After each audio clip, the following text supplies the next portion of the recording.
Leïla Delarive se prête au jeu du business driver. Ancienne avocate, elle vient de quitter le barreau pour se lancer dans le monde des médias en créant Be Curious TV. Leïla Delarive, où avez-vous grandi? Je suis un pur produit de l'intégration, moi. D'origine iranienne, née en Suisse. J'ai grandi ici, je suis un peu un enfant de la région. J'ai fait ma scolarité en école privée, en fait, à l'école Nouvelle, qui est une école formidable. C'est pas que je suis en train de faire de la pub, mais c'est vraiment une école qui convient aux enfants qui ont besoin d'indépendance et qui sont très créatifs. Et ça, c'était votre cas, petite. Quels étaient vos centres d'intérêt? Moi, j'adorais imaginer des jeux pour mes copains et mes copines de quartier. J'étais un peu la star du quartier, tout le monde venait chez nous. On faisait des parcours de, les aventuriers, on partait des heures dans les champs, on vivait beaucoup dehors, toute la journée dehors.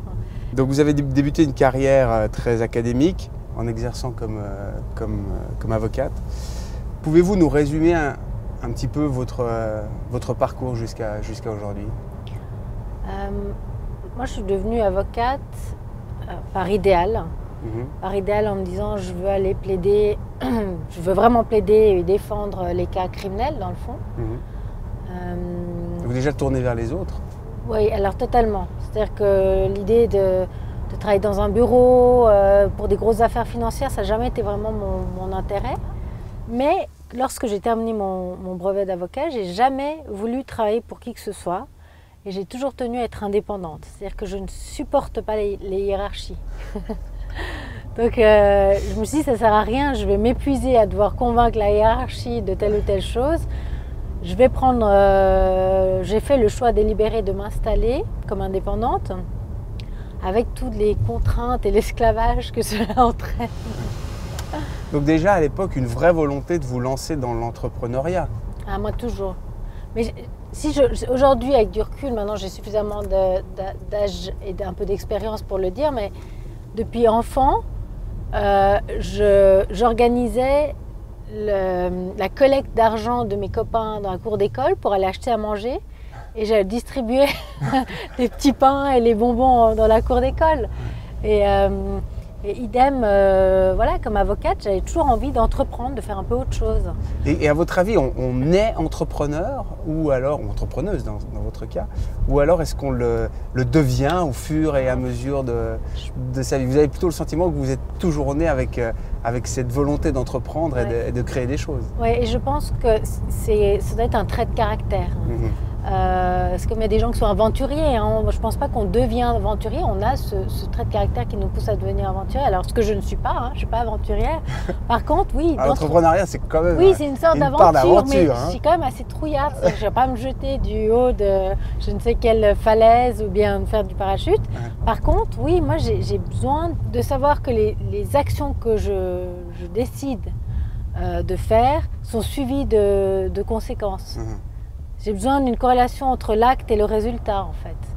Et comment êtes-vous arrivé dans le monde des médias? Mais je pense que ça a été toujours un peu ma passion depuis enfant. Je parle beaucoup de l'enfance, mais je pense que l'enfance, c'est une période importante. Et, vous avez des souvenirs concrets? Oui, alors, j'ai un peu expliqué parfois dans des journaux, on m'a posé la question, mais c'est la vérité, j'ai même retrouvé les photos. C'est-à-dire que depuis enfant, mes parents m'avaient offert un caméscope. Je leur avais demandé un caméscope, en fait. Et j'ai passé 4-5 ans à filmer tout ce que je voyais, en fait, de la famille, à monter des émissions. En fait, on montait des émissions avec ma cousine dans le salon ou autre. Et avec du recul, j'ai encore des extraits. Avec du recul, c'était encore pas mal fait, en fait. Mais là, aujourd'hui, si vous regardez un petit peu votre parcours jusqu'à maintenant, vous êtes certainement posé la question, mais pourquoi n'ai-je pas travaillé dans les médias plus tôt? Pourquoi avoir décidé d'être avocate avant de travailler dans les médias? Je pense que le métier d'avocat m'a permis de vraiment structurer ma pensée, parce que j'ai quand même un côté très créatif.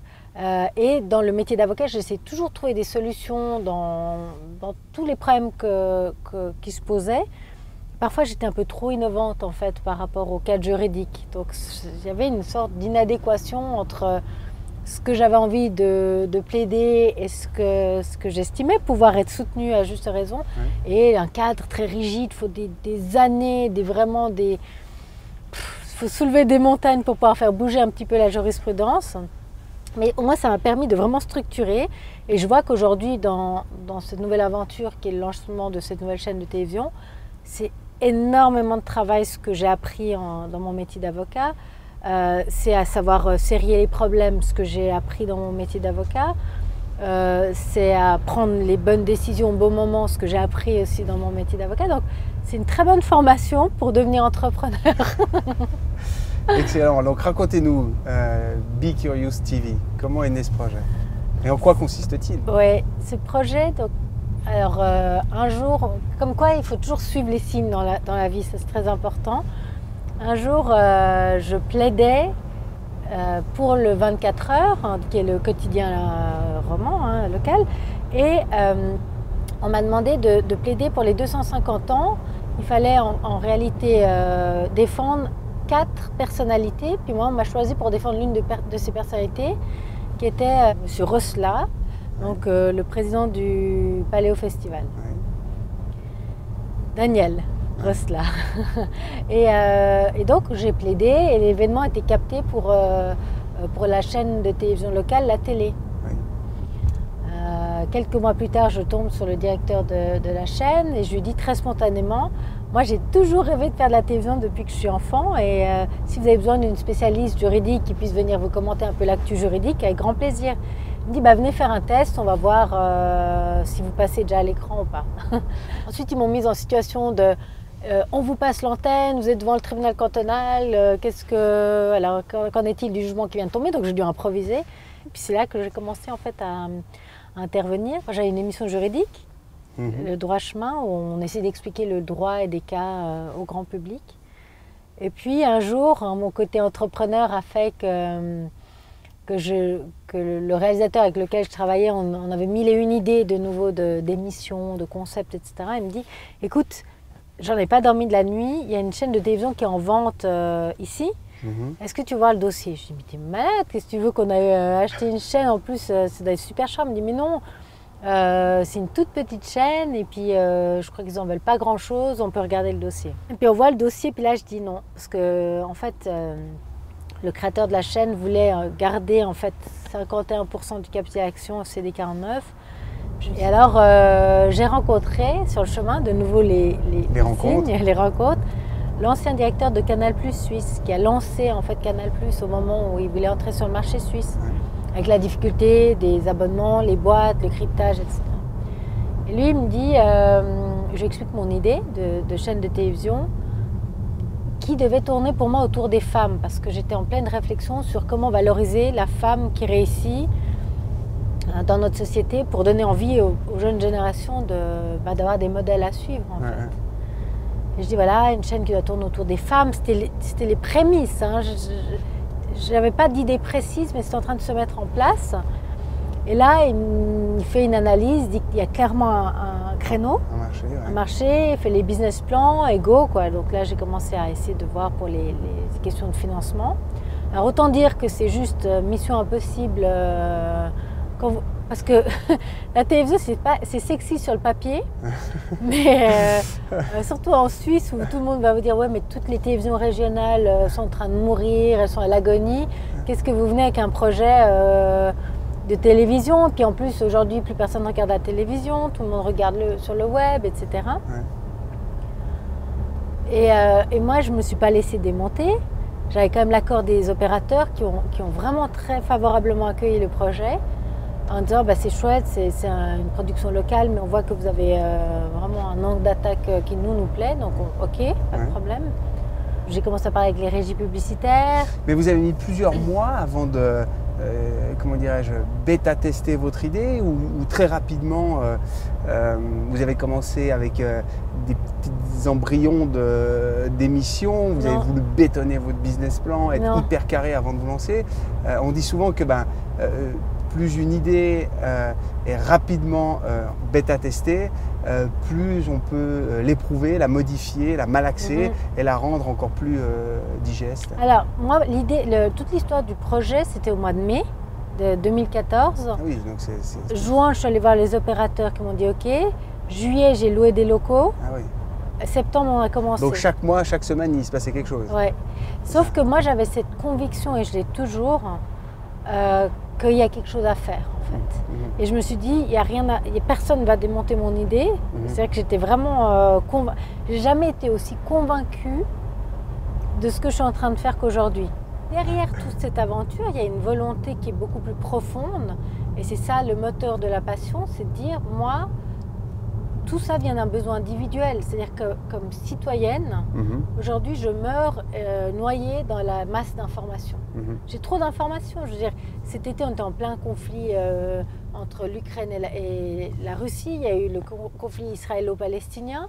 Et on lit de tout. Je veux dire, maintenant que vous êtes sur les réseaux sociaux, vous avez l'avis des pro-israéliens, des pro-palestiniens. Après, vous avez les dépêches ATS. Après, si vous cherchez, vous avez un autre avis dans le New York Times. Enfin, on peut avoir vraiment un panorama extrêmement, l'éventail est extrêmement large. Ouais. Mais je me disais, moi, je me faisais la réflexion en disant, moi-même, j'ai quand même un bagage académique. J'ai une formation qui me permet d'analyser quand même beaucoup de choses. Et je ne sais plus quoi croire, en fait. Je suis de ceux qui pensent que le savoir-être est beaucoup plus important que le savoir-faire. Le savoir-être, vous l'avez ou vous ne l'avez pas. Le savoir-faire, vous pouvez l'acquérir. Est-ce que vous partagez aussi ce point de vue? Totalement. C'est-à-dire que je pense que l'intelligence émotionnelle est plus importante que l'intelligence académique. Et si on est intuitif, qu'on est sensible au monde qui nous entoure et qu'on sait capter justement ces signes-là, il n'y a pas besoin de faire 150 000 ans d'études. Et pour recruter vos collaborateurs, alors vous appliquez cela aussi, ce qui n'est pas forcément usuel. Aujourd'hui, le recrutement, la plupart du temps, se fait en fonction de la liste des diplômes et des écoles que vous avez. Alors, il n'y a pas une personne. J'ai pas le CV. J'ai pas vu le CV d'une seule personne qui bosse sur le projet. Ouais. C'est tout des coups de cœur, au feeling en fait. C'est pas évident aujourd'hui quand même de monter une entreprise avec une démarche qui est quand même très atypique. Complètement atypique et en plus, bon après on se plante quand même. Je ne dis pas que j'ai quand même eu quelques déceptions depuis le début du projet, mais je peux enfin laisser aller libre cours à cette intuition. J'accepte aujourd'hui, à bientôt 38 ans, d'écouter mon intuition. Et le fait de créer des emplois, de générer des ressources, ça c'était aussi, outre le fait du projet média, c'était une fin en soi, quelque chose qui vous attirait énormément, de pouvoir faire vivre une équipe, une entreprise. Moi, je pense que sans tomber dans l'acception politique du terme, je pense que je suis fondamentalement communiste. J'aime vivre en communauté, en fait. Donc, pour moi, même dans le modèle économique aujourd'hui qu'on est en train de tester, c'est-à-dire que même dans le modèle de production, je conteste, en fait, ce qui existe actuellement, c'est-à-dire des boîtes de prod qui produisent puis qui vont vendre à des grandes structures, qui leur achètent à un certain prix puis qui arrivent finalement à le commercialiser via de la publicité. Moi, je dis non, producteurs, venez et ensemble, on va essayer de commercialiser. Donc moi, je vous mets une plateforme à disposition. Vous, c'est votre talent, votre art. Et puis, on peut se répartir les revenus sur un mode entrepreneurial plutôt que sur un mode de subventionnement. Comme si on crée Leila and Friends, quoi. Ou une coopérative, en fait. C'est une sorte de système de coopérative avec des gens qui ont du talent. Il y en a tellement. Il y a plein de gens qui ont du talent, probablement bien plus que moi. Mais l'idée, c'est de dire, voilà. Chacun amène sa pierre à l'édifice. Moi, j'ai réussi à monter une structure et une plateforme, mais qu'elle profite à tout le monde. J'ai lu aussi que ce sont vos proches qui vous ont aidé à financer le projet. On parlait de financement à l'instant. Comment avez-vous fait pour les convaincre? C'est-à-dire que j'étais tellement convaincue que par ricochet, ils l'ont été. En l'occurrence, c'est mon mari, c'est pas un... Alors j'entends déjà les esprits critiques qui Bien diront sûr, oui, c'est la femme il est beaucoup plus facile en tant qu'épouse de convaincre son mari que son non, banquier. C'est-à-dire qu'on partage Vous beaucoup. avez des arguments. Non, oui, c'est ça. Alors on m'a dit une fois, j'ai fait un interview, on me dit alors il faut coucher pour réussir. Je dis je crois pas que j'ai besoin de coucher avec mon mari pour réussir. Mais enfin bon, non, c'est-à-dire que nous sommes un couple, déjà, on est très fusionnel, donc on partage beaucoup au niveau de nos activités respectives. Et lui a quand même beaucoup plus d'expérience, c'est encore un plus grand entrepreneur. Moi, j'ai une graine d'entrepreneur. Lui, il a beaucoup entrepris toute sa vie. Et donc, on échange. Et là, à ce moment-là, je lui ai dit, écoute, au début, il m'a dit, bon, je crois qu'il n'y a pas beaucoup cru au début. Hein. Et j'ai dit, tu sais, ce projet, je le ferai. Quoi qu'il arrive, donc je vais commencer à aller chercher dans mon réseau, parce que je suis vraiment partie comme ça. Comme avocate, j'ai quand même un réseau de connexions, etc., de connaissances qui auraient été intéressées à financer ce projet. Et au fur et à mesure que le temps passait, que le business plan a été établi, et qu'il a vu qu'il y avait vraiment quelque chose de tangible, il a dit « Ah non, il faut que tu gardes la maîtrise sur le capital action parce que je pense que ton projet a vraiment du potentiel. » Et c'est là où finalement, lui m'a avancé les fonds. Et c'est comme ça que ça s'est fait en fait. C'était pas... Et pensez-vous qu'il faut, dans un projet quelconque, on va dire un projet entrepreneurial, pensez-vous qu'il faut nécessairement beaucoup d'argent ? Non, vous savez, on l'a monté pour moins d'1 million cette chaîne, ce qui est rien à l'échelle de l'audiovisuel. La production audiovisuelle. Oui, c'est-à-dire qu'entre aujourd'hui la régie, vous voyez, on peut tourner, on peut faire des belles choses avec des appareils qui ne sont pas 10 fois moins chers que les caméras qui sont utilisées par les télévisions traditionnelles. Je crois que l'avancée technologique a fait qu'on peut faire ce projet. Il y a 10 ans, ça aurait été impossible. Tout à l'heure, vous parliez de votre réseau. Est-ce qu'il vous a été beaucoup utile pour relancer ce... Oui. Pourquoi ? Parce que parfois, ce qu'on entend parfois, c'est oui, j'avais un réseau exceptionnel, mais dans ce projet-là, je ne l'ai absolument pas utilisé puisque c'était un projet nouveau, différent. Vous, votre réseau était un réseau qui n'était pas forcément dans le monde des médias. Pourquoi votre réseau vous a été d'une grande utilité ? Alors, ça m'a permis, en fait, justement, en n'étant pas du monde des médias, d'avoir des avis différents du microcosme médiatique. C'est que si vous parlez, par exemple, je vous donne l'exemple des avocats et après je vous expliquerai pour les médias, mais si vous parlez dans le barreau de qu'est-ce qu'il faut faire pour promouvoir l'avocat à l'extérieur, vous tournez en rond, c'est un vase clos, puis l'eau, elle se filtre que peu. Le monde des médias, c'est la même chose, il y a des 10 millions de discussions qui sont menées aujourd'hui. Comment faire parce qu'on va vers le digital, alors comment la télévision va faire pour survivre. Et moi je suis d'avis, ou comme en politique, que si on est dans le système, pour venir challenger le système, il faut être un outsider. Donc mon réseau m'a été utile parce que dans mon réseau, c'est pas que des avocats, mais c'est des gens qui viennent de partout. C'était de confronter les discussions et c'est ce que je fais aujourd'hui. Donc vous avez beaucoup parlé de votre projet auprès de vos amis, en leur demandant leur avis, de manière assez objective. Voilà, exactement. Et d'écouter aussi les avis divergents, d'essayer de comprendre les enjeux du futur. Parce que... Mais à un moment donné, on ne se parasite pas un peu de plein de bruit et quand on a une vision, qu'on sait où on veut aller, c'est pas parfois un peu... ça doit être déstabilisant. C'est-à-dire qu'il y a plusieurs phases. Il y a la phase où on est en gestation. Donc là, il faut accepter d'entendre. Et à un moment, on dit, bon, maintenant j'y vais. Okay. Là, après, on n'écoute plus. Et pour vous faire connaître, alors, comment avez-vous fait ? Vous avez couru les soirées mondaines, essayé d'en parler à un maximum de gens possible ? Alors, il faut savoir une chose, c'est que je fuis les mondanités. Je déteste ça. Et mon mari aussi, on est assez sauvages, en fait. Mais parfois, on peut se dire que eh bien, dans une soirée ou un événement, on va faire une rencontre improbable. Et cette rencontre, elle risque de changer le cours des choses. Ouais. Mais ça, c'est les signes, oui, c'est les signes. Mais ça, ces rencontres-là, c'est rare de les faire dans les soirées mondaines parce que les gens ne sont pas pour ça. Même s'il y a une personne qui potentiellement peut être intéressante, c'est tellement du small talk. C'est vraiment... voilà, on a le temps d'échanger moi, je ne pense pas. Par contre, on dit, je vous ai vu, puis on peut se revoir après pour échanger plus avant. Et est-ce que vous prenez les meilleures décisions en concertation ou alors seul? Ah non, toujours en concertation. Je vais toujours demander plein d'avis. Je les écoute, le pour, le contre. Et puis ensuite, je vais faire la synthèse et puis je vais prendre ma décision.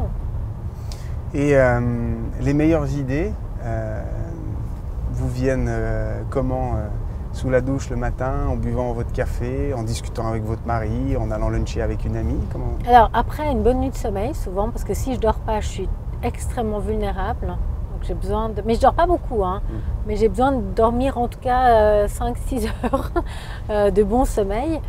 Et puis les bonnes idées, je pense elles viennent souvent quand je suis en communion entre guillemets avec moi-même. C'est vrai que ça peut être même un moment, je peux être devant la télévision par exemple, ou en train de regarder, en train de lire quelque chose, mais j'ai ce moment où je suis enfermée dans ma bulle et tout d'un coup j'ai le temps de réfléchir. Dans la vie d'un entrepreneur, une entrepreneuse, on a souvent des cycles comme ça, des up and down. On a la bonne idée, puis d'un coup on pense que c'est génial, on arrive à avoir le financement, blablabla. Puis après, il faut éprouver l'idée, puis ça devient compliqué, puis finalement les financements ne viennent pas aussi vite qu'on pensait, puis voilà, on se retrouve dans la période de down. Dans vos périodes down, déjà, est-ce que vous avez des périodes down? Je présume quand même que oui. Oui. Et dans vos périodes même down, pas mal. comment faites-vous pour rattraper la vague qui vous ramène sur la courbe ascendante? Quand je suis down, c'est souvent associé à vraiment une grosse fatigue. Donc je ferme les vannes et je me ressource.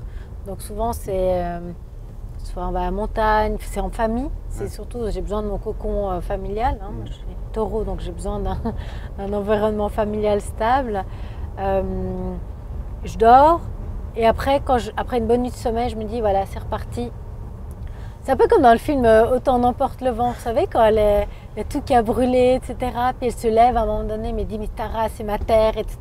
C'est le truc, il y a ce feu sacré qui fait que même quand on est hyper down, on se dit c'est pas grave, il y a des solutions en fait. Avez-vous des mentors? Oui. Alors qui sont-ils?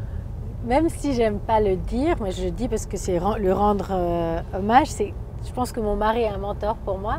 Alors je sais pas, il faut demander du point de vue psy si c'est sain que son mari soit un mentor, mais c'est plus que ça, c'est-à-dire que c'est vraiment mon âme sœur, donc on partage beaucoup. Ouais. Non. Ensuite, José dont j'ai parlé, José Bélanger, pour moi c'est vraiment quelqu'un qui m'inspire énormément. C'est une femme qui a aussi 15 ans, je pense, de plus que moi, que j'adore, parce que ça va tellement vite dans sa tête, en fait. Moi, je suis fascinée par l'intelligence des gens. C'est-à-dire que pour moi, ça n'a pas de prix, en fait. Vous pouvez être dénué, pas avoir d'argent, rien, mais les gens qui sont intelligents, je trouve ça fascinant. Comment faites-vous pour être à l'affût des nouvelles idées, des nouvelles tendances en matière de médias? Je pense qu'il faut anticiper le virage digital. Mais moi, j'ai presque envie de vous dire que c'est assez instinctif en fait. Moi, je pars toujours d'un point de départ, c'est mon besoin individuel. Donc, qu'est-ce que je consomme et puis, qu'est-ce que les plus jeunes consomment. Donc, je pense que la chance, c'est d'avoir des enfants. Puis, je les observe beaucoup, en fait. Et j'observe leur mode de consommer, leur mode d'évoluer, etc. Et en partant de ces constatations-là, après, je vais aller voir des experts, justement dans l'évolution digitale, etc. Puis, je confronte entre ma constatation et puis ce qui est en train de se dessiner un petit peu au niveau des dernières avancées technologiques. Mais je pense qu'en regardant bien, en analysant bien déjà autour de soi, sans être projeté 100 ans en avance, on arrive à déceler un peu des trends et puis de ce qui va se faire probablement ces prochaines années. Mais j'ai fait ma thèse moi dans le domaine des télécommunications, vous voyez, encore un autre signe qui devait m'amener vers les médias. Au moment où le marché suisse s'est libéralisé en 98, Et à l'époque, déjà, j'ai dû me plonger dans tout le droit européen de l'information, médias, télécommunications. Et les directives européennes décrivaient la société de l'information et la convergence entre tous les moyens de communication pour 2015. Mais là, c'était 15 ans avant. On y est, mais on n'est pas encore vraiment comme c'était prévu dans les textes. C'est moins rapide que ce qu'on pensait. Donc les prévisions, voilà, on peut en faire, il faut en tenir compte, mais je pense qu'il faut plutôt rester pas trop grand pour pouvoir se mouvoir rapidement. Ça m'amène justement à la question suivante. Le fait d'avoir une petite télé, une petite équipe, attention, le mot petit n'est pas péjoratif quand je le dis de cette manière-là, ça vous permet cette grande flexibilité qui pourra vous aider à modifier, à lancer de nouveaux projets, à votre avis? Totalement. Je pense que le seul avantage concurrentiel qu'on puisse avoir aujourd'hui, à ce stade, c'est comme on est petit, on peut totalement faire un 360 degrés. Et quels sont les rêves qui vous animent encore pour demain, que vous souhaitez réaliser dans votre vie professionnelle ou autre? Moi, alors d'abord, mon rêve, c'est que j'aimerais surtout que mes enfants deviennent des adultes heureux. On dit heureux et responsables, mais surtout heureux, quoi. Parce que c'est aussi entreprendre, avoir des enfants. C'est pas juste les mettre au monde, et puis c'est de pouvoir leur donner les moyens pour devenir heureux. Donc, avoir des enfants heureux et indépendants, c'est pas une petite mission quand même. Non, justement, donc c'est déjà, j'en rêve, j'espère pour eux qu'on y arrivera. J'espère pouvoir rester heureuse et passionnée le plus longtemps possible, de ne jamais être blasée. Parce qu'il y a tellement de gens qui sont blasés, qui se permettent des jugements à l'emporte-pièce, et ça, moi, j'aimerais jamais devenir comme ça. J'aimerais garder un petit peu mon côté naïf, et puis peut-être un petit peu petite fille, je le revendique, hein. J'ai ce côté un peu, oui, je regarde des choses avec un regard un petit peu enfantin, mais j'aimerais que cette âme ne me quitte pas. Vous parliez de vos enfants à l'instant, la vie de famille dans tous ces projets, quelle place prend-elle, et est-ce que vous intégrez beaucoup vos enfants à votre projet de télévision? Oui. Alors oui, parce que je leur montre déjà tous les pilotes, ils ont été vus et testés sur mes enfants. Alors quand ils ne veulent pas regarder, alors je me dis, là, c'est que voilà, on n'est pas forcément dans le juste. Par contre, les petites vidéos, toutes les choses que je leur ai montrées, ils me disent, ah mais tu peux repasser, maman, tu peux repasser. Donc je trouve que c'est bon signe. Ensuite, ils viennent souvent au studio, soit avoir des enregistrements, soit même après l'école, etc. Et l'autre jour, ma fille me disait, maman, tu sais, plus tard, j'aimerais bien pouvoir reprendre ta société. Je trouvais, parce que j'ai jamais mis de pression ou projeté quoi que ce soit. Et je trouvais que c'était un joli compliment. Et enfin, c'est la dernière question, la question rituelle. Quel conseil vous pourriez donner à un entrepreneur qui veut se lancer dans un projet, ou un entrepreneur ou une entrepreneuse qui est déjà active, la chose qu'il devrait absolument réaliser, à laquelle il devrait porter beaucoup d'attention pour réussir? Écoutez sa petite voix intérieure et essayer de vraiment comprendre quelles sont les réelles motivations pour lesquelles cette personne a envie d'entreprendre. Parce qu'il y a toujours une dissonance entre ce qu'on a en tête et ce qui est juste, en fait, ce qui est au plus profond de soi-même. Et c'est pas évident d'identifier les vraies raisons pour lesquelles on est en train de faire ça. Donc avant de dire, moi j'aimerais faire, je peux monter telle ou telle affaire ou telle chose, vraiment essayer de comprendre si c'est vraiment ce qui est juste dans son fort intérieur de le faire. Ça, c'est la clé pour avancer, toujours garder cet esprit, on va dire, d'enfant, cet esprit naïf, le côté rêveur. Mais je pense que si quelqu'un est vraiment conscient, il ne va jamais être entrepreneur. Hein. Il y a une part d'inconscience dans l'entrepreneuriat. Si quelqu'un est vraiment conscient de tout, ben, il n'entreprend pas. C'est pas possible. Il y a trop d'aléas, trop de risques, trop de tout. C'est une très belle conclusion. Merci beaucoup, Leïla Delarive. Merci à vous.